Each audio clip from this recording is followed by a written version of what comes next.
परम सत्कारयोग गुरु रूप गुरु प्यारी गुरु खालसा साध संगत जी। आओ सब तो पहला शहीद पिता दे पुत्र शहीद पुत्रां दे पिता सरबंस दानी साहिबे कमाल धन गुरु गोबिंद सिंह महाराज जियां वल्लों बख्शिश कीती होई फतेह बुलाइए। कोई भी रसना वांझी ना रहे। सारी संगत गज के आखो जी वाहिगुरु जी का खालसा वाहिगुरु जी की फतेह। सतगुरु जियां ने अपार रहमत कीती है, अपार बख्शिश कीती है, जो कि सानू सत संग दियां वडमुलियां घड़ियां बख्शिश कीतियां हन। बिन भागां सत संग ना लभै, बिन संगत मैल भरीजै जियो। चंगे कर्मां तो बिना चंगे भागां तो बिना सतगुर जियां दी वडियाई नूं नहीं सुनिया जांदा। साडे ते तरस कीता है, साडे ते रहमत कीती है महाराज जियां ने, जो सानू हर रोज सतसंग दियां महाराज घड़ियां बख्शदे हन। जिवें कि आप जियां नूं पता ही है, हर रोज दी तरह धन गुरु ग्रंथ साहिब महाराज जियां दी अपार रहमत सदका शहीदां दे सरताज शांति दे पुंज पंजवें गुरु नानक धन धन साहिब श्री गुरु अर्जन देव महाराज जियां दी मुखारबिंद तो उचारण कीती होई बाणी श्री सुखमनी साहिब जियां दे आपां हर रोज अखरी विचार अखरी अर्थ सरवण करदे हां। कल आप जियां ने चौथी अष्टपदी दे 4 पदियां दी विचार सरवण कीती है। अज आपां चौथी अष्टपदी दे 5वें पदे तो विचार शुरू करांगे।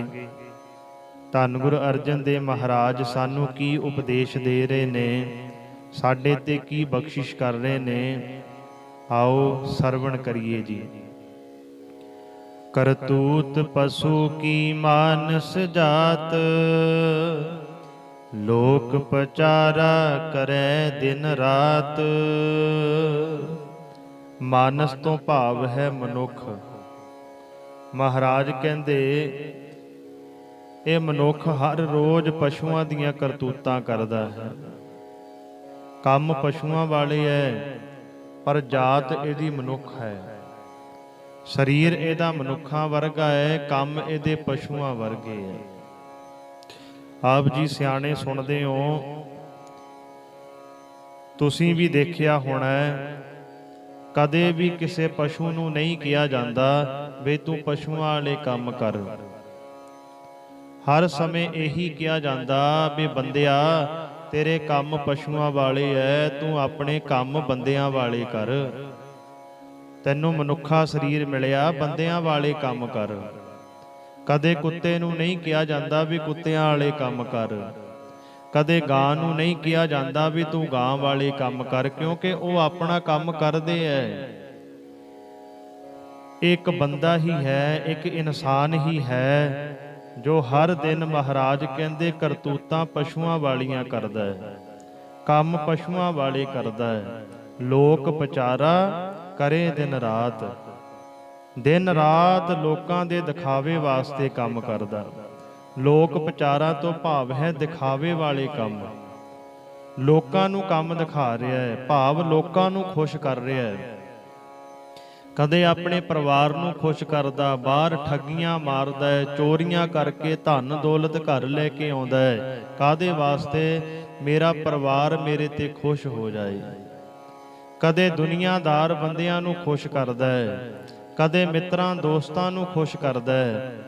पर सतगुरु जी कहंदे मना मेरिया याद रखी, जिन्हां नूं तूं खुश करदा, इन्हां नूं बड़ियां ने खुश करके देख लिया, इन्हां ने कदे खुश नहीं होना। दुनिया ने कदे भी किसी ने दुनिया नूं नहीं जित्तिया, दुनिया नहीं जित्ती गई। तू अपने गुरु नूं खुश कर, तू धन गुरु गोबिंद सिंह महाराज जियां नूं खुश कर। क्योंकि सुख में आन बहुत मिल बैठत, रहत चौहूं दिस घेरै। महाराज कहते जदों तेरे ते सुख होवेगा, जदों तेरे को धन दौलत होएगी, तेरे कोल बड़े संगी साथी आके बैठणगे, परिवार भी कहेगा मेरा है मेरा है, रिश्तेदार भी कहणगे ये साडा रिश्तेदार है, दोस्त मित्र भी कहणगे भी ये साडा दोस्त है, साडा मित्र है। पर महाराज कहते सुख में आन बहुत मिल बैठत, रहत चौहों दिस घेरै, विपत परी सब ही संग छाडत, को ना आवत नेरै। जदों तेरे ते विपता दा समा आ गया, रब ना करे दुख दी घड़ी आ गई, फिर मना जिन्ने भी रिश्तेदार बनाए है, जिन्हां नूं कहना भी मेरे रिश्तेदार है, मेरे साक संबंधी है, मेरे मित्र दोस्त है, इन्हां ने तेरे तो पासा वट जाना है, इन्हां ने फिर तेरे कोल नहीं बहना।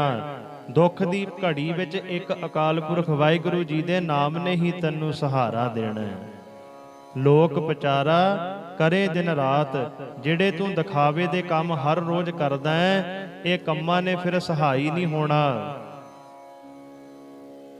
जे परमात्मा दा नाम जपिया होया, जे वाहिगुरू जी नूं याद कीता होया, फिर औखे समय दुख दी घड़ी विच वाहिगुरू दा नाम ही सहारा बनदा है।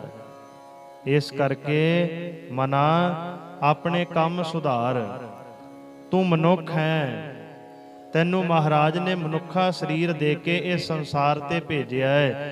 ये मनुखा शरीर अंदर रह के बंदियां वाले काम कर, मनुखा वाले काम कर, लोक भलाई दे काम कर, ये शरीर विच रह के नाम जपिया कर।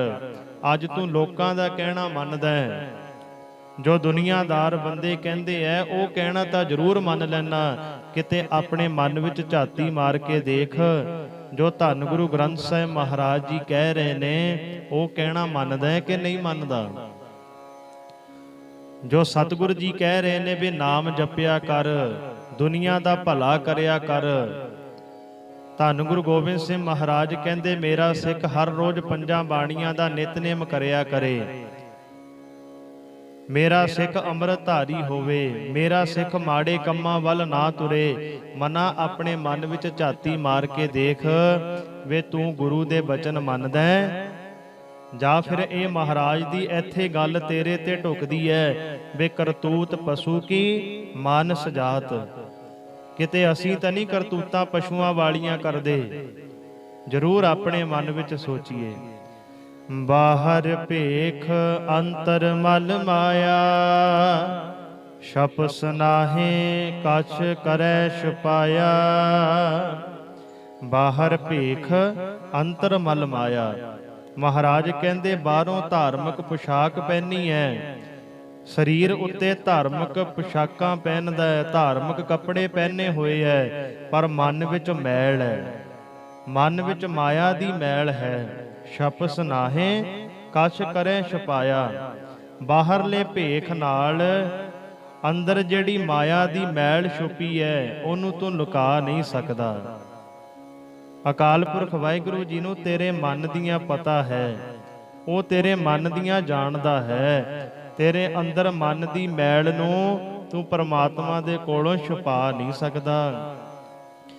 बाहर भेख वाहिगुरू बाहर ज्ञान ध्यान इस्नान, अंतर व्यापै लोभ सुआन।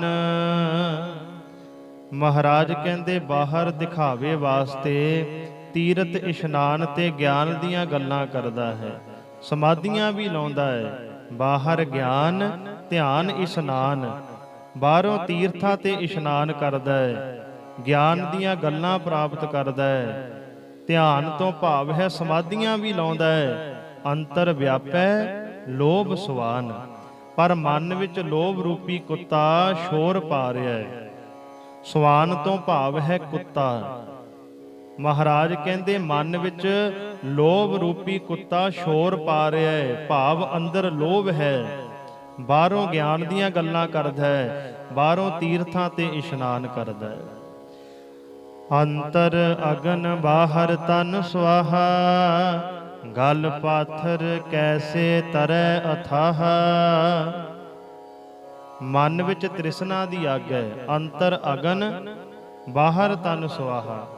ਬਾਹਰ ਸਰੀਰ ਸੁਆਹ ਨਾਲ ਲਿਬੜਿਆ ਹੋਇਆ ਹੈ, ਅੰਦਰ ਤ੍ਰਿਸ਼ਨਾ ਦੀ ਅੱਗ ਹੈ, ਬਾਹਰ ਸਰੀਰ ਸੁਆਹ ਨਾਲ ਲਿਬੜਿਆ ਹੈ।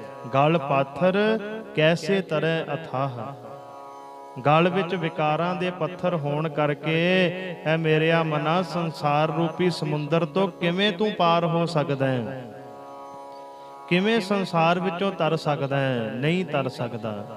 ਆਪਣੇ ਅੰਦਰ ਦੀ ਹਉਮੈ ਨੂੰ ਮਾਰ, ਆਪਣੇ ਅੰਦਰ ਦੀ ਤ੍ਰਿਸ਼ਨਾ ਨੂੰ ਮਾਰ। ਗਲ ਵਿੱਚ ਵਿਕਾਰਾਂ ਦਾ ਜਿਹੜੇ ਪੱਥਰ ਪਾਏ ਐ, ਇਹ ਵਿਕਾਰਾਂ ਦੇ ਪੱਥਰਾਂ ਨੂੰ ਲਾ। ਜੇ ਵਿਕਾਰਾਂ ਦੇ ਪੱਥਰ ਨਾ ਲਾਏ, ਜੇ ਅੰਦਰ ਤ੍ਰਿਸ਼ਨਾ ਦੀ ਅੱਗ ਹੀ ਰਹੀ, ਬਾਹਰਲੇ ਦਿਖਾਵਿਆਂ ਨੇ ਤੈਨੂੰ ਸੰਸਾਰ ਚੋਂ ਨਹੀਂ ਤਾਰਨਾ, ਕਿਉਂਕਿ ਪਰਮਾਤਮਾ ਤੇਰਾ ਅੰਦਰ ਦੇਖਦਾ ਹੈ। ਵਾਹਿਗੁਰੂ ਜੀ ਨੇ ਜੋ ਤੂੰ ਕੰਮ ਕਰ ਰਿਹਾ ਹੈ, ਜੋ ਕਰਮ ਕਰ ਰਿਹਾ ਹੈ, ਉਹਦੇ ਹਿਸਾਬ ਨਾਲ ਤੈਨੂੰ ਸਜ਼ਾ ਮਿਲੇਗੀ। ਜਾ ਕੇ ਅੰਤਰ ਵਸੈ ਪ੍ਰਭ ਆਪ, ਨਾਨਕ ਤੇ ਜਨ ਸਹਿਜ ਸਮਾਤ। ਜਾ ਕੇ ਅੰਤਰ ਵਸੈ ਪ੍ਰਭ ਆਪ। ਜਿਸ ਜਿਸ ਮਨੁੱਖ ਦੇ ਹਿਰਦੇ ਵਿੱਚ ਪ੍ਰਭੂ ਆ ਵਸਦਾ ਹੈ, ਜਿਹੜੇ ਗੁਰਮੁਖ ਪਿਆਰੇ ਦੇ ਹਿਰਦੇ ਵਿੱਚ ਪਰਮਾਤਮਾ ਜੀ ਆ ਕੇ ਵਸ ਜਾਂਦੇ ਹਨ, ਨਾਨਕ ਤੇ ਜਨ ਸਹਿਜ ਸਮਾਤ, ਉਹੀ ਅਡੋਲ ਅਵਸਥਾ ਵਿੱਚ ਟਿਕਿਆ ਰਹਿੰਦਾ ਹੈ, ਉਹੀ ਸਹਿਜ ਅਵਸਥਾ ਵਿੱਚ ਚੱਲ ਜਾਂਦਾ ਹੈ, ਜਿਹਦੇ ਹਿਰਦੇ ਵਿੱਚ ਪ੍ਰਭੂ ਦਾ ਨਾਮ ਟਿਕਿਆ ਹੋਇਆ ਹੈ। ਸੁਨ ਅੰਧਾ ਕੈਸੇ ਮਾਰਗ ਪਾਵੇ, ਕਰ ਗਹਿ ਲੇਹੋ ਓੜਕ ਨਿਭਾਵੇ। ਸੁਣ ਅੰਧਾ ਕੈਸੇ ਮਾਰਗ ਪਾਵੇ। ਮਹਾਰਾਜ ਕਹਿੰਦੇ ਅੰਨਾ ਮਨੁੱਖ ਨਿਰਾ ਸੁਣ ਕੇ ਕਿਵੇਂ ਰਾਹ ਲੱਭ ਲਵੇ। ਜਿਹਨੂੰ ਅੱਖਾਂ ਤੋਂ ਨਹੀਂ ਦਿਖਦਾ, ਉਹਨੂੰ ਦੱਸ ਦਈਏ ਭਾਈ ਨਵਾਂ ਸ਼ਹਿਰ ਇੱਧਰਲੀ ਸਾਈਡ ਹੈ, ਬਠਿੰਡਾ ਇੱਧਰਲੀ ਸਾਈਡ ਹੈ, ਰੋਪੜ ਇੱਧਰਲੀ ਸਾਈਡ ਆ, ਜੇ ਉਹਨੂੰ ਅੱਖਾਂ ਤੋਂ ਹੀ ਨਹੀਂ ਦਿਖਦਾ ਤਾਂ ਉਹ ਰਾਹ ਕਿਵੇਂ ਲੱਭ ਸਕਦਾ ਹੈ? ਕਿਵੇਂ ਨਵਾਂ ਸ਼ਹਿਰ ਜਾ ਸਕਦਾ ਹੈ? ਕਰ ਗਹਿ ਲੇਹੋ ਓੜ ਨਿਭਾਵੇ। ਹੇ ਪ੍ਰਭੂ, ਆਪ ਇਸ ਦਾ ਹੱਥ ਫੜ ਲਵੋ ਤਾਂ ਕਿ ਇਹ ਅਖੀਰ ਤੱਕ ਪ੍ਰੀਤ ਨਿਭਾ ਸਕੇ। ਜੇ ਵਾਹਿਗੁਰੂ ਜੀ ਦੇ ਅੱਗੇ ਅਰਦਾਸ ਕਰੇ ਵੀ ਮਹਾਰਾਜ ਤੁਸੀਂ ਮੇਰਾ ਹੱਥ ਫੜ ਲਵੋ, ਮੈਨੂੰ ਆਪਣੇ ਰਾਹ ਤੇ ਤੁਸੀਂ ਖੁਦ ਤੋਰ ਲਵੋ, ਤਾਂ ਹੀ ਇਹ ਤੁਰ ਸਕਦਾ ਹੈ। ਕਿਉਂਕਿ ਇਹ ਅੰਨਾ ਮਨੁੱਖ ਹੈ, ਇਹਨੂੰ ਪਰਮਾਤਮਾ ਦਾ ਰਾਹ ਨਹੀਂ ਦਿਖਦਾ, ਇਹ ਹੋਰ ਚੀਜ਼ਾਂ ਨਾਲ ਪ੍ਰੀਤੀ ਪਾਈ ਬੈਠਾ ਹੈ। ਪਰ ਜੇ ਪਰਮਾਤਮਾ ਜੀ ਇਹਦਾ ਹੱਥ ਫੜ ਲੈਣ, ਫਿਰ ਇਹ ਪਰਮਾਤਮਾ ਦੇ ਘਰ ਤੱਕ ਜ਼ਰੂਰ ਪਹੁੰਚ ਸਕਦਾ ਹੈ। ਕਹਾਂ ਬੁਝਾਰਤ ਬੂਝੈ ਡੋਰਾ, ਨਿਸ ਕਹੀਐ ਤੋ ਸਮਝੈ ਭੋਰਾ। ਮਹਾਰਾਜ ਕਹਿੰਦੇ ਬੋਲੇ ਮਨੁੱਖ ਨੂੰ ਜਿੰਨਾ ਮਰਜੀ ਬੋਲ ਬੋਲ ਕੇ ਦੱਸੀ ਜਾਓ, ਉਹਨੂੰ ਕੁਝ ਨਹੀਂ ਸਮਝ ਲੱਗਣਾ। ਨਿਸ ਕਹੀਐ ਤੋ ਸਮਝੈ ਭੋਰਾ। ਜੇ ਤੁਸੀਂ ਕਹੀ ਜਾਓਗੇ ਵੀ ਰਾਤ ਹੋ ਗਈ, ਰਾਤ ਹੋ ਗਈ, ਉਹਨੇ ਅੱਗਿਓਂ ਬੋਲ ਕੇ ਕਹਿਣਾ ਕੀ ਕਹਿਣਾ ਹੈ, ਦਿਨ ਚੜ ਗਿਆ, ਕਿਉਂਕਿ ਉਹਨੂੰ ਕੰਨਾਂ ਤੋਂ ਹੀ ਨਹੀਂ ਸੁਣਦਾ। ਕਹਾਂ ਬਿਸਨ ਪਦ ਪਾਵੈ ਗੁੰਗ, ਜਤਨ ਕਰੈ ਤੋ ਪੀ ਸੁਰ ਭੰਗ। ਮਹਾਰਾਜ ਕਹਿੰਦੇ ਗੁੰਗੇ ਮਨੁੱਖ ਨੂੰ ਜਿੰਨਾ ਮਰਜ਼ੀ ਕਹੀ ਜਾਓ ਵੀ ਗਾਣਾ ਗਾ ਕੇ ਦਿਖਾ ਦੇ, ਬੋਲ ਕੇ ਦਿਖਾ ਦੇ, ਕੋਈ ਚੀਜ਼ ਗਾ ਕੇ ਦਿਖਾ ਦੇ, ਜਤਨ ਕਰੈ ਤੋ ਪੀ ਸੁਰ ਭੰਗ। ਉਹ ਜਿੰਨਾ ਮਰਜ਼ੀ ਯਤਨ ਕਰੀ ਜਾਵੇ, ਫਿਰ ਵੀ ਇੱਕ ਸੁਰ ਵਿੱਚ ਉਹ ਕੋਈ ਗੀਤ ਨਹੀਂ ਗਾ ਸਕਦਾ, ਉਹ ਬੋਲ ਕੇ ਨਹੀਂ ਦਿਖਾ ਸਕਦਾ, ਕਿਉਂਕਿ ਉਹ ਗੁੰਗਾ ਹੈ। ਕਹਿ ਪਿੰਗਲ ਪਰਵਤ ਪਰ ਭਵਨ, ਨਹੀਂ ਹੋਤ ਊਹਾ ਉਸ ਗਵਨ। ਪਿੰਗਲ ਤੋਂ ਭਾਵ ਹੈ ਲੂਲਾ। ਕਹਿ ਪਿੰਗਲ ਪਰਵਤ ਪਰ ਭਵਨ। ਮਹਾਰਾਜ ਕਹਿੰਦੇ ਜਿਹੜਾ ਪਿੰਗਲਾ ਹੈ ਉਹ ਪਹਾੜਾਂ ਤੇ ਕਿੱਥੇ ਚੜ੍ਹਦਾ ਫਿਰੇ, ਉਹ ਪਹਾੜਾਂ ਤੇ ਨਹੀਂ ਚੜ੍ਹ ਸਕਦਾ। ਨਹੀਂ ਹੋਤ ਊਹਾ ਉਸ ਗਵਨ, ਉਹਦੀ ਉੱਥੇ ਤੱਕ ਪਹੁੰਚ ਨਹੀਂ ਹੈ। ਗਵਨ ਤੋਂ ਭਾਵ ਹੈ ਪਹੁੰਚ। ਲੂਲੇ ਲੰਗੜੇ ਦੀ ਮਹਾਰਾਜ ਕਹਿੰਦੇ ਪਰਬਤਾਂ ਤੱਕ ਪਹੁੰਚ ਨਹੀਂ। ਜਿੰਨਾ ਮਰਜੀ ਕਹੀ ਜਾਵੇ ਤੂੰ ਪਰਬਤਾਂ ਤੇ ਚੜ੍ਹ ਜਾ, ਉਹ ਨਹੀਂ ਚੜ ਸਕਦਾ।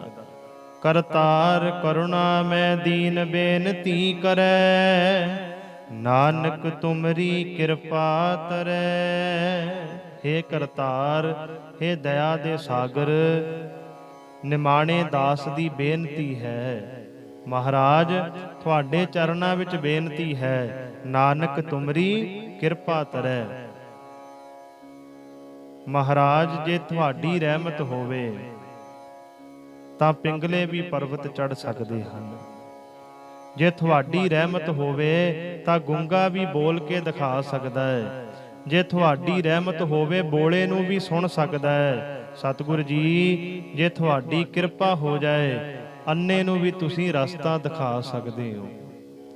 ਗੱਲ ਤੁਹਾਡੀ ਰਹਿਮਤ ਦੀ ਹੈ, ਤੁਹਾਡੀ ਬਖਸ਼ਿਸ਼ ਦੀ ਹੈ। ਆਪ ਜੀ ਕਿਰਪਾ ਕਰੋ, ਆਪ ਜੀ ਰਹਿਮਤ ਕਰੋ। ਕਰਤਾਰ ਕਰੁਣਾ ਮੈਂ ਦੀਨ ਬੇਨਤੀ ਕਰੈ। ਮਹਾਰਾਜ ਤੁਹਾਡੇ ਚਰਨਾਂ 'ਚ ਅਰਦਾਸ ਹੈ, ਬੇਨਤੀ ਹੈ, ਨਾਨਕ ਤੁਮਰੀ ਕਿਰਪਾ ਤਰੈ। ਤੁਹਾਡੀ ਰਹਿਮਤ ਦੇ ਨਾਲ ਹੀ ਮੈਂ ਤਰ ਸਕਦਾ ਹਾਂ। ਤੁਹਾਡੀ ਰਹਿਮਤ ਦੇ ਨਾਲ ਹੀ ਭਵ ਰੂਪੀ ਸੰਸਾਰ ਸਾਗਰ ਤੋਂ ਪਾਰ ਹੋ ਸਕਦੇ ਹਾਂ। ਸੰਗ ਸਹਾਈ ਸੋ ਆਵੇ ਨਾ ਚੀਤ, ਜੋ ਬੈਰਾਈ ਤਾਂ ਸਿਉ ਪ੍ਰੀਤ। ਸੰਗ ਸਹਾਈ ਸੋ ਆਵੇ ਨਾ ਚੀਤ। ਮਹਾਰਾਜ ਜੋ ਪ੍ਰਭੂ ਇਸ ਮੂਰਖ ਦਾ ਸੰਗੀ ਸਾਥੀ ਹੈ, ਉਸ ਨੂੰ ਇਹ ਚੇਤੇ ਨਹੀਂ ਕਰਦਾ। ਸੰਗ ਸਹਾਈ ਜੋ ਇਹਦਾ ਸੰਗੀ ਸਾਥੀ ਹੈ, ਸੋ ਆਵੇ ਨਾ ਚੀਤ। ਇਹ ਮਨੁੱਖ, ਇਹ ਮੂਰਖ ਮਨ ਉਹਨੂੰ ਯਾਦ ਨਹੀਂ ਕਰਦਾ ਜਿਹਨੇ ਇਹਦਾ ਸੰਗੀ ਬਣਨਾ ਹੈ, ਜਿਹਨੇ ਇਹਦਾ ਸਹਾਈ ਹੋਣਾ। ਜੋ ਬਹਿਰਾਈ ਤਾਂ ਸਿਉ ਪ੍ਰੀਤ। ਜਿਹੜੀ ਚੀਜ਼ ਇਹਦੀ ਦੁਸ਼ਮਣ ਹੈ, ਜਿਹੜਾ ਚੀਜ਼ ਇਹਦੀ ਵੈਰੀ ਹੈ, ਇਹ ਮਨੁੱਖ ਉਹਦੇ ਨਾਲ ਪਿਆਰ ਪਾਈ ਬੈਠਾ ਹੈ। ਮਾਇਆ ਇਹਦੀ ਵੈਰੀ ਹੈ, ਮਾਇਆ ਨੇ ਇਹਨੂੰ ਡੋਬ ਦੇਣਾ ਹੈ, ਇਹਨੂੰ ਮਾਇਆ ਪਿਆਰੀ ਲੱਗਦੀ ਹੈ।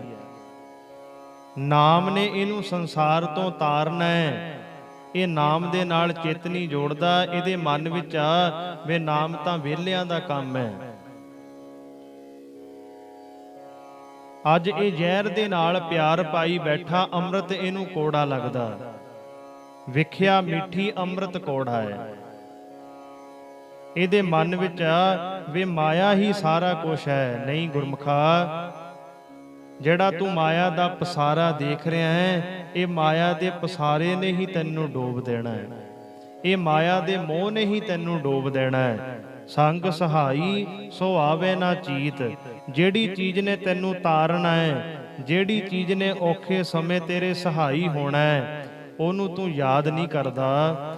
ਬਲੂਆ ਕੇ ਗ੍ਰਹਿ ਭੀਤਰ ਵਸੈ, ਆਨੰਦ ਕੇਲ ਮਾਇਆ ਰੰਗ ਰਸੈ। ਬਲੂਆ ਕੇ ਗ੍ਰਹਿ ਭੀਤਰ ਵਸੈ। ਬਲੂਆ ਤੋਂ ਭਾਵ ਹੈ ਰੇਤ, ਭੀਤਰ ਤੋਂ ਭਾਵ ਹੈ ਵਿੱਚ। ਮਹਾਰਾਜ ਕਹਿੰਦੇ ਰੇਤ ਦੇ ਘਰ ਵਿੱਚ ਵਸਦਾ ਹੈ, ਭਾਵ ਰੇਤ ਦੇ ਕਿਣਕਿਆਂ ਵਾਂਗ ਉਮਰ ਛਿਨ ਛਿਨ ਕਰਕੇ ਕਿਰ ਰਹੀ ਹੈ। ਇਹ ਮਨੁੱਖ ਦੀ ਉਮਰ ਹਰ ਰੋਜ਼ ਦਿਨ ਰਾਤ ਘਟਦੀ ਜਾ ਰਹੀ ਹੈ। ਔਦ ਘਟੈ ਦਿਨ ਸਰੈ ਨਾਰੇ। ਦਿਨ ਰਾਤ ਕਰਕੇ ਜ਼ਿੰਦਗੀ ਦੀ ਉਮਰ ਘਟਦੀ ਜਾ ਰਹੀ ਹੈ। ਮਨ ਗੁਰਮਿਲ ਕਾਜ ਸਵਾਰੇ। ਐ ਮੇਰਿਆ ਮਨਾ, ਗੁਰੂ ਨਾਲ ਮਿਲ ਕੇ ਕਾਜ ਨੂੰ ਸਵਾਰ। ਗੁਰੂ ਦੀ ਸ਼ਰਨ ਵਿੱਚ ਆ ਕੇ ਮਹਾਰਾਜ ਜੀਆਂ ਕੋਲੋਂ ਪੁੱਛ ਵੀ ਮਹਾਰਾਜ ਮੈਂ ਸੰਸਾਰ ਵਿੱਚ ਕਿਉਂ ਆਇਆ ਹਾਂ। ਦਿਨ ਰਾਤ ਤੇਰੀ ਜ਼ਿੰਦਗੀ ਦੀ ਉਮਰ ਘਟ ਰਹੀ ਹੈ। ਇਹ ਰੇਤ ਦਾ ਘਰ ਹੈ ਤੇਰੀ ਜ਼ਿੰਦਗੀ। ਰੇਤ ਦਾ ਘਰ ਬਹੁਤਾ ਸਮਾਂ ਨਹੀਂ ਟਿਕ ਕੇ ਰਹਿੰਦਾ। ਆ ਬੱਚੇ ਦਰਿਆਵਾਂ ਤੇ ਰੇਤ ਦੇ ਛੋਟੇ ਛੋਟੇ ਘਰ ਬਣਾਉਂਦੇ ਐ। ਪਾਣੀ ਦੀ ਛੱਲ ਆਉਂਦੀ ਹੈ ਤੇ ਉਹ ਰੇਤ ਦਾ ਘਰ ਫਿਰ ਰੇਤ ਮਿੱਟੀ ਵਿੱਚ ਮਿਲ ਜਾਂਦੀ ਹੈ, ਪਾਣੀ ਵਿੱਚ ਮਿਲ ਜਾਂਦੀ ਹੈ। ਭਾਵ ਘਰ ਢਹਿ ਢੇਰੀ ਹੋ ਜਾਂਦਾ ਹੈ। ਇਸੇ ਤਰ੍ਹਾਂ ਮਹਾਰਾਜ ਨੇ ਆ ਸਾਡਾ ਸਰੀਰ ਰੇਤੇ ਦੀ ਇੱਕ ਕੰਧ ਬਣਾਈ ਹੈ। ਰੇਤੇ ਦੀ ਕੰਧ ਬਹੁਤਾ ਟਾਈਮ ਨਹੀਂ ਖੜੀ ਰਹਿ ਸਕਦੀ, ਉਹਨੇ ਇੱਕ ਨਾ ਇੱਕ ਦਿਨ ਡਿੱਗ ਜਾਣਾ ਹੈ। ਆਨੰਦ ਕੇਲ ਮਾਇਆ ਰੰਗ ਰਸੈ। ਪਰ ਫਿਰ ਵੀ ਇਹ ਮਾਇਆ ਦੀ ਮਸਤੀ ਵਿੱਚ ਆਨੰਦ ਮੋਜਾਂ ਮਾਣ ਰਿਹਾ ਹੈ। ਇਹ ਮਾਇਆ ਵਿੱਚ ਹੀ ਹੱਸ ਰਿਹਾ ਹੈ, ਮਾਇਆ ਵਿੱਚ ਹੀ ਰੰਗ ਮਾਣ ਰਿਹਾ ਹੈ। ਦ੍ਰਿੜ ਕਰ ਮਾਨੈ ਮਨ ਹੈ ਪ੍ਰਤੀਤ, ਕਾਲ ਨਾ ਆਵੈ ਮੂੜੇ ਚੀਤ। ਦ੍ਰਿੜ ਕਰ ਮਾਨੈ ਮਨ ਹੈ ਪ੍ਰਤੀਤ, ਆਪਣੇ ਆਪ ਨੂੰ ਅਮਰ ਸਮਝੀ ਬੈਠਾ ਹੈ, ਮਨ ਵਿੱਚ ਇਹੀ ਯਕੀਨ ਬਣਾਇਆ ਹੋਇਆ ਹੈ, ਕਾਲ ਨਾ ਆਵੈ ਮੂੜੇ ਚੀਤ।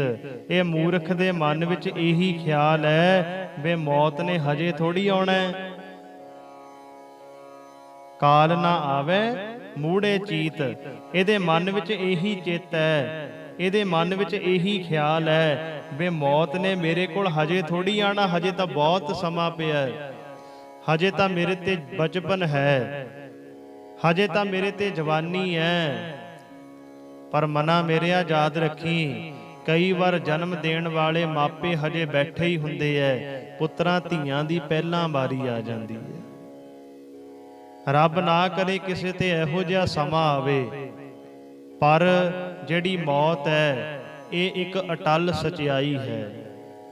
ਮੌਤ ਨੇ ਇੱਕ ਨਾ ਇੱਕ ਦਿਨ ਜ਼ਰੂਰ ਆਉਣਾ ਹੈ। ਵਾਰੀ ਆਪੋ ਆਪਣੀ ਕੋਈ ਨਾ ਬੰਦੇ ਧੀਰ, ਆਪਣੀ ਵਾਰੀ ਦੇ ਨਾਲ ਨਾਲ ਹਰ ਇੱਕ ਨੂੰ ਇਹ ਸੰਸਾਰ ਤੋਂ ਜਾਣਾ ਪਏਗਾ।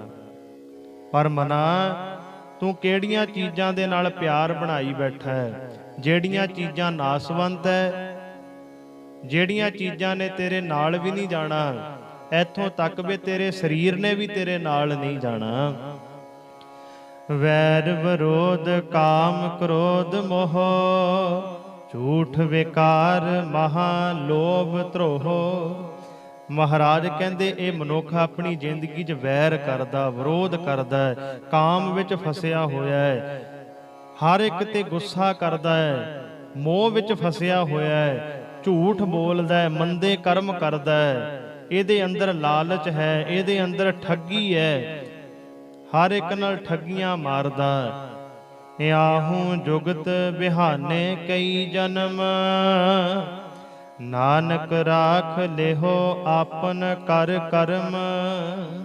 ਮਹਾਰਾਜ ਕਹਿੰਦੇ ਇਸੇ ਤਰ੍ਹਾਂ ਇਹਦੇ ਕਈ ਜਨਮ ਬੀਤ ਗਏ,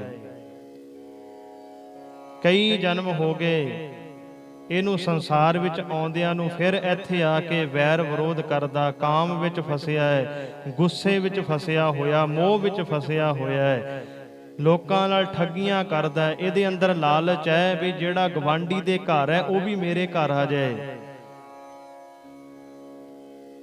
ਜੇ ਕੋਈ ਗਵਾਂਢੀ ਨਵੀਂ ਗੱਡੀ ਲਿਆਵੇ, ਗਵਾਂਢੀ ਮਕਾਨ ਵਧੀਆ ਬਣਾਉਣਾ ਸ਼ੁਰੂ ਕਰ ਦੇਵੇ, ਇਹਦੇ ਮਨ ਵਿੱਚ ਆਉਂਦਾ ਵੀ ਇਹਨੇ ਕਿੱਥੋਂ ਲਿਆਇਆ ਇੰਨਾ ਪੈਸਾ, ਇਹ ਮਕਾਨ ਕਿਵੇਂ ਸ਼ੁਰੂ ਕਰਨ ਲੱਗ ਗਿਆ। ਵਿਚਾਰਾ ਬਣਾਉਂਦਾ ਤਾਂ ਗਵਾਂਢੀ ਹੈ ਮਕਾਨ, ਤੇ ਦੁੱਖ ਇਹਨੂੰ ਹੋ ਰਿਹਾ ਹੈ। ਅੱਜ ਬੰਦਾ ਦੂਜੇ ਦੀਆਂ ਸੁੱਖ ਸਹੂਲਤਾਂ ਦੇਖ ਕੇ ਵੱਧ ਦੁਖੀ ਹੁੰਦਾ ਹੈ, ਆਪਣਾ ਸੋਚ ਕੇ ਘੱਟ ਦੁਖੀ ਹੈ, ਦੂਜੇ ਦੇ ਸੁੱਖ ਦੇਖ ਕੇ ਵੱਧ ਦੁਖੀ ਹੁੰਦਾ ਹੈ। ਤੇ ਮਨਾ, ਐਸੇ ਤਰ੍ਹਾਂ ਤੇਰੇ ਪਤਾ ਨਹੀਂ ਕਈ ਜਨਮ ਨਿਕਲ ਗਏ, ਕਈ ਜਨਮ ਗੁਜ਼ਰ ਗਏ। ਆ ਹੁਣ ਤੇਰੇ ਕੋਲ ਸਮਾਂ ਹੈ, ਪਰਮਾਤਮਾ ਅੱਗੇ ਅਰਦਾਸ ਕਰਿਆ ਕਰ, ਨਾਨਕ ਰਾਖ ਲਿਹੋ ਆਪਨ ਕਰ ਕਰਮ। ਪਰਮਾਤਮਾ ਜੀ ਤੁਹਾਡੀ ਮਿਹਰ ਹੋਵੇ, ਮੈਨੂੰ ਕਿਰਪਾ ਕਰੋ, ਇਹ ਮਾਇਆ ਦੇ ਮੋਹ ਵਿੱਚੋਂ ਬਚਾ ਲਓ, ਇਹ ਵਿਕਾਰਾਂ ਵਿੱਚੋਂ ਮੈਨੂੰ ਬਚਾ ਲਓ। ਤੁਹਾਡੇ ਅੱਗੇ ਅਰਦਾਸ ਹੈ, ਤੁਸੀਂ ਬਚਾ ਸਕਦੇ ਹੋ। ਤੂੰ ਠਾਕੁਰ ਤੁਮ ਪਹਿ ਅਰਦਾਸ, ਜੀਓ ਪਿੰਡ ਸਭ ਤੇਰੀ ਰਾਸ। ਤੂੰ ਠਾਕੁਰ ਤੁਮ ਪਹਿ ਅਰਦਾਸ, ਤੂੰ ਮਾਲਕ ਹੈ, ਤੁਸੀਂ ਕਿਰਪਾ ਦੇ ਖਜ਼ਾਨੇ ਹੋ, ਤੁਸੀਂ ਸਾਰਿਆਂ ਦੇ ਦਾਤੇ ਹੋ। ਤੁਹਾਡੇ ਅੱਗੇ ਸਾਡੀ ਅਰਜ਼ ਹੈ, ਸਾਡੀ ਅਰਦਾਸ ਹੈ, ਜੀਓ ਪਿੰਡ ਸਭ ਤੇਰੀ ਰਾਸ। ਇਹ ਜਿੰਦ ਵੀ ਤੇਰਾ ਹੈ, ਇਹ ਸਰੀਰ ਵੀ ਤੇਰਾ ਹੈ, ਜੋ ਤੂੰ ਸਾਨੂੰ ਦਿੱਤਾ ਹੋਇਆ ਹੈ, ਸਭ ਤੇਰੀ ਹੀ ਬਖਸ਼ਿਸ਼ ਹੈ। ਤੁਮ ਮਾਤ ਪਿਤਾ ਹਮ ਬਾਰਕ ਤੇਰੇ, ਤੁਮਰੀ ਕਿਰਪਾ ਮਹਿ ਸੂਖ ਕਨੇਰੇ। ਮਹਾਰਾਜ ਤੁਸੀਂ ਸਾਡੀ ਮਾਤਾ ਹੋ, ਤੁਸੀਂ ਸਾਡੇ ਪਿਤਾ ਹੋ, ਅਸੀਂ ਤੁਹਾਡੇ ਬੱਚੇ ਹਾਂ। ਤੁਮ ਮਾਤ ਪਿਤਾ, ਤੁਸੀਂ ਸਾਡੇ ਮਾਂ ਪਿਓ ਹੋ, ਹਮ ਬਾਰਿਕ ਤੇਰੇ, ਅਸੀਂ ਤੁਹਾਡੇ ਬੱਚੇ ਹਾਂ। ਸਤਿਗੁਰ ਜੀ, ਸਾਡਾ ਸੁਭਾਅ ਗਲਤੀਆਂ ਕਰਨ ਵਾਲਾ ਹੈ, ਅਸੀਂ ਭੁੱਲਣਹਾਰ ਹਾਂ, ਪਰ ਸਾਨੂੰ ਇੰਨਾ ਮਾਣ ਹੈ ਵੀ ਸਾਡੇ ਗੁਰੂ, ਸਾਡਾ ਪਰਮੇਸ਼ਰ ਬਖਸ਼ਣਹਾਰ ਹੈ। ਲੇਖੈ ਕਤੈ ਨਾ ਛੂਟੀਐ, ਖਿਨ ਖਿਨ ਭੂਲਣਹਾਰ। ਮਹਾਰਾਜ, ਜੇ ਤੁਸੀਂ ਸਾਡੇ ਲੇਖ ਦੇਖਣ ਲੱਗੋ ਨਾ, ਸਾਡੇ ਕਰਮ ਦੇਖਣ ਲੱਗੋ, ਫਿਰ ਤਾਂ ਅਸੀਂ ਛੋਟੀ ਨਹੀਂ ਸਕਦੇ, ਕਿਉਂਕਿ ਸਾਡੇ ਕਰਮੇ ਬਹੁਤ ਮਾੜੇ ਐ। ਅਸੀਂ ਦਿਨ ਰਾਤ ਗਲਤੀਆਂ ਕਰਦੇ ਹਾਂ, ਪਰ ਬਖਸ਼ਣਹਾਰ ਬਖਸ਼ ਲੈ, ਨਾਨਕ ਪਾਰ ਉਤਾਰ। ਮਹਾਰਾਜ ਜੀ ਤੁਹਾਨੂੰ ਬਖਸ਼ਣਹਾਰ ਕਹਿੰਦੇ ਐ। ਕਿਰਪਾ ਕਰ, ਸਾਨੂੰ ਵੀ ਬਖਸ਼ ਲੈ, ਸਾਡੇ ਤੇ ਵੀ ਰਹਿਮਤ ਕਰ, ਸਾਨੂੰ ਇਹ ਭਵ ਰੂਪੀ ਸੰਸਾਰ ਸਾਗਰ ਤੋਂ ਪਾਰ ਕਰ ਦੇ, ਸਾਨੂੰ ਵੀ ਆਪਣੀ ਗੋਦ ਵਿੱਚ ਸਮਾ ਲੈ। ਤੁਮ ਮਾਤ ਪਿਤਾ ਹਮ ਬਾਰਿਕ ਤੇਰੇ, ਅਸੀਂ ਤੁਹਾਡੇ ਬੱਚੇ ਹਾਂ, ਅਸੀਂ ਤੁਹਾਡੇ ਬਾਲਕ ਹਾਂ, ਤੁਸੀਂ ਸਾਡੇ ਮਾਂ ਪਿਓ ਹੋ। ਜਿਵੇਂ ਮਾਤਾ ਪਿਤਾ ਆਪਣੇ ਬੱਚਿਆਂ ਦੇ ਔਗਣ ਨਹੀਂ ਦੇਖਦੇ, ਮਹਾਰਾਜ ਤੁਸੀਂ ਵੀ ਸਾਡੇ ਔਗਣ ਨਾ ਦੇਖੋ, ਤੁਸੀਂ ਵੀ ਸਾਡੇ ਤੇ ਰਹਿਮਤ ਕਰੋ। ਤੁਮਰੀ ਕਿਰਪਾ ਮਹਿ ਸੂਖ ਕਨੇਰੇ, ਤੁਹਾਡੀ ਰਹਿਮਤ ਦੇ ਵਿੱਚ, ਤੁਹਾਡੀ ਬਖਸ਼ਿਸ਼ ਦੇ ਵਿੱਚ, ਤੁਹਾਡੀ ਕਿਰਪਾ ਦੇ ਵਿੱਚ ਮਹਾਰਾਜ ਬੇਅੰਤ ਸੁੱਖ ਹਨ। ਜਿਹੜੇ ਗੁਰਮੁਖ ਪਿਆਰੇ ਦੇ ਸਿਰ ਤੇ ਤੁਸੀਂ ਆਪਣਾ ਹੱਥ ਰੱਖਦੇ ਹੋ, ਉਹਨੂੰ ਜ਼ਿੰਦਗੀ ਵਿੱਚ ਕਦੇ ਦੁੱਖ ਆਏ ਨਹੀਂ ਸਕਦਾ। ਜਿਸਕੇ ਸਿਰ ਉੱਪਰ ਤੋਂ ਸੁਆਮੀ, ਸੋ ਦੁੱਖ ਕੈਸਾ ਪਾਵੇ। ਕਿਹੜਾ ਦੁੱਖ ਉਹਨੂੰ ਲੱਗ ਸਕਦਾ ਹੈ ਜਿਹਦੇ ਉੱਤੇ ਤੁਹਾਡਾ ਹੱਥ ਹੋਵੇ। ਤੁਸੀਂ ਜਿਹੜੇ ਗੁਰਮੁਖ ਪਿਆਰੇ ਦੇ ਸਿਰ ਤੇ ਆਪਣਾ ਹੱਥ ਰੱਖਦੇ ਹੋ, ਮਹਾਰਾਜ ਉਹਨੂੰ ਕਦੇ ਜ਼ਿੰਦਗੀ 'ਚ ਦੁੱਖ ਉਹਦੇ ਨੇੜੇ ਵੀ ਨਹੀਂ ਆ ਸਕਦਾ। ਤੁਮਰੀ ਕਿਰਪਾ ਮਹਿ ਸੂਖ ਕਨੇਰੇ, ਤੁਹਾਡੀ ਕਿਰਪਾ ਦੇ ਵਿੱਚ ਬੇਅੰਤ ਸੁੱਖ ਹਨ, ਤੁਹਾਡੀ ਕਿਰਪਾ ਦੇ ਵਿੱਚ ਲੱਖਾਂ ਹੀ ਖੁਸ਼ੀਆਂ ਹਨ। ਲੱਖ ਖੁਸ਼ੀਆਂ ਪਾਤਸ਼ਾਹੀਆਂ, ਜੇ ਸਤਿਗੁਰ ਨਦਰ ਕਰੇ, ਜੇ ਤੁਹਾਡੀ ਨਦਰ ਹੋ ਜਾਵੇ, ਜੇ ਤੁਹਾਡੀ ਨਜ਼ਰ ਸਵੱਲੀ ਹੋ ਜਾਵੇ, ਮਹਾਰਾਜ ਤੁਹਾਡੀ ਨਜ਼ਰ ਵਿੱਚ ਇੱਕ ਖੁਸ਼ੀ ਨਹੀਂ, ਦੋ ਖੁਸ਼ੀਆਂ ਨਹੀਂ, ਚਾਰ ਖੁਸ਼ੀਆਂ ਨਹੀਂ, ਤੁਹਾਡੀ ਨਜ਼ਰ ਵਿੱਚ ਲੱਖਾਂ ਹੀ ਖੁਸ਼ੀਆਂ ਹੈ, ਜਿਹੜੀਆਂ ਖੁਸ਼ੀਆਂ ਦੀ ਗਿਣਤੀ ਨਹੀਂ ਕੀਤੀ ਜਾ ਸਕਦੀ। ਕੋਏ ਨਾ ਜਾਣੈ ਤੁਮਰਾ ਅੰਤ, ਊਚੇ ਤੇ ਊਚਾ ਭਗਵੰਤ। ਕੋਏ ਨਾ ਜਾਣੈ ਤੁਮਰਾ ਅੰਤ, ਮਹਾਰਾਜ ਜੀ ਤੁਹਾਡੇ ਅੰਤ ਕੋਈ ਪਾ ਨਹੀਂ ਸਕਦਾ। ਜਿਵੇਂ ਸਮੁੰਦਰ ਦਾ ਕੋਈ ਅੰਤ ਨਹੀਂ ਪਾ ਸਕਦਾ, ਇਸੇ ਤਰ੍ਹਾਂ ਵਾਹਿਗੁਰੂ ਜੀ ਤੁਹਾਡੇ ਗੁਣਾਂ ਦਾ ਵੀ ਕੋਈ ਅੰਤ ਨਹੀਂ ਪਾ ਸਕਦਾ।